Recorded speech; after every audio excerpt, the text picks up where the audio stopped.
ನಮಸ್ಕಾರ ಅಣ್ಣ. ಸರ್ ನಮಸ್ತೆ. ನಿಮ್ಮ ಹೆಸರು? ಗಗನ್ ಗೌಡ ಅಂತ. ಯಾವ ತಾಲೂಕು ಮತ್ತೆ ಚಿಕ್ಕಬಳ್ಳಾಪುರ ಜಿಲ್ಲೆ ತಾಳಹಳ್ಳಿ ಗ್ರಾಮ. ತಾಳಹಳ್ಳಿ ಗ್ರಾಮ. ತಾಳಹಳ್ಳಿ ಗ್ರಾಮ. ಇದು ಎಷ್ಟು ದಿನದ ಬೆಳೆ ಸರ್? ಇದು 3 ತಿಂಗಳಿಗೆ ಫ್ಲವರ್ ಸ್ಟಾರ್ಟ್ ಆಗುತ್ತೆ. 2 ಮಂತ್ಸ್ 10 ಡೇಸ್ ಆಗಿದೆ ಅಷ್ಟೇ ಇದುವರೆಗೂ. ಇನ್ನೊಂದು ವೀಕಲ್ಲಿ ಫ್ಲವರ್ ಬರುತ್ತೆ. ಹಾರ್ವೆಸ್ಟ್ ಮಾಡಬೇಕು. ಏನು ಗೊಬ್ಬರ ಎಲ್ಲ ಏನು ಹಾಕಿದ್ರ? ಡ್ರಿಪ್ ಗೊಬ್ಬರ? ಸರ್ ಡ್ರಿಪ್ ಗೊಬ್ಬರ ನಾವು ಸ್ಟಾರ್ಟಿಂಗಲ್ಲಿ ಮಾಮೂಲಿ ಕೊಟ್ಟಿಗೆ ಗೊಬ್ಬರ ಕೊಟ್ಟಿದ್ವಿ.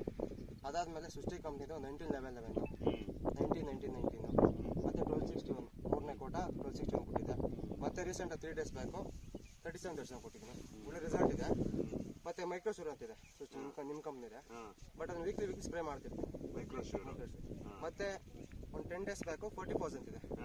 5 ಲೀಟರ್ಸ್ ಬಿಟ್ಟಿದೆ. ಚಿಕ್ಕದು 10 ಗುಂಟೆ ಅಷ್ಟೇ ಜಮೀನು ಇದೆ. 5 ಲೀಟರ್ಸ್ ಅಷ್ಟು ಬಿಟ್ಟಿದ್ದೆ. ಹೌದಾ? ವಾಟರ್ ಅಲ್ಲಿ ಮಿಕ್ಸ್ ಮಾಡಿಕೊಟ್ಟಿದ್ದೆ. ಏನು ಅದು 44 ಬಿಟ್ ಮೇಲೆ ಏನ್ ಡಿಫ್ರೆನ್ಸ್ ಬಂತು ನಿಮ್ಗೆ? ಸರ್ ಫಸ್ಟ್ ಬರೀ ಚಿಗುರಿತ್ತು, ಸ್ಟೆಮ್ ಎಲ್ಲ ಫ್ಲವರ್ ಎಲ್ಲ ಏನಿಲ್ಲ, ಇದು ಫುಲ್ ಸಣ್ಣ ಇತ್ತು. ಅದು ಬಿಟ್ಮೇಲೆ ಈ ತರ ಆಗಿದೆ ಫ್ಲವರ್ ಎಲ್ಲ ಬಡ್ಸು. ಇವಾಗೆಲ್ಲ ದಪ್ಪ ದಪ್ಪ ಆಗ್ತಿದೆ. ಹೌದಾ? ಮತ್ತೆ ಒಟ್ಟಾರೆ ಏನ್ ಹೇಳ್ತೀರಾ ಸೃಷ್ಟಿ ಕಂಪ್ನಿ ಯಾವ ತರ ಹೆಂಗಿದೆ ಪ್ರಾಡಕ್ಟ್ಸ್? ನಾನು ಪ್ರತಿಯೊಂದು ಬಳಸೋದೆಲ್ಲ ಸೃಷ್ಟಿ ಕಂಪ್ನಿ ಇದೆ. 1911 ಆಗ್ಬೋದು, 1261 ಆಗ್ಬೋದು, 3713 ಆಗ್ಬೋದು, 1340 ಆಗ್ಬೋದು, 13045 ಆಗ್ಬೋದು. ಮೈಕ್ರೋಶೂರ್ ಸ್ಪ್ರೇ ಮಾಡ್ತೀವಿ. 40 ಕೊಟ್ಟಿದ್ದೀನಿ. ಎಲ್ಲ ಸೃಷ್ಟಿ ಕಂಪ್ನಿ ಸರ್ ಬಳಸೋದು ನಾನು. ರಿಸಲ್ಟ್ ತುಂಬಾ ಚೆನ್ನಾಗಿದೆ. ಹೌದಾ? ಎಲ್ಲ ರೈತರು ಬಳಸಬಹುದು ಅದನ್ನ. ರಿಸಲ್ಟ್ ಚೆನ್ನಾಗಿದೆ, ತುಂಬಾ ಚೆನ್ನಾಗಿದೆ ರಿಸಲ್ಟ್. ಎಲ್ಲರಿಗೂ ಹೇಳಿರಿ ಸ್ವಲ್ಪ.